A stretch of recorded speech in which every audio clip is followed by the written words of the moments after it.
నేను అడుగుతున్నాను, సంఘస్థులారా, సంఘ సేవకులారా, మన అతిశయ కిరీటం ఏది చెప్పండి. ఈరోజు మీ అతిశయ కిరీటం అంటే ఏంటి అని అడిగితే, ఇంకా మేము ఫేమస్ అవ్వలేదండి. ఎక్కడ వాళ్ళు ఫేమస్? ఎక్కడ అవ్వాలి? దేనికి అవ్వాలి?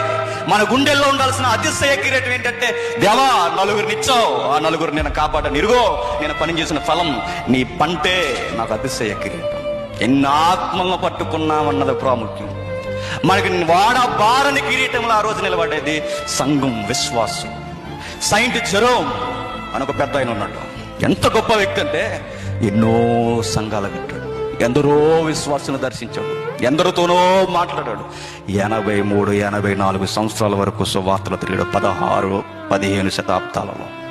నా అతిశయ కిరీటం ఏంటంటే, ప్రభు వచ్చే సమయానికి, దేవా ఇదిగో ఎంతమందికి వాక్యం చెప్పానయ్యా, ఎంతమంది నిలబడ్డారయ్యా, ఇరుగో వీరే చెప్పుకోవాలనుకుంటాడు నిరీక్షణ కలిగిన సేవకుడు.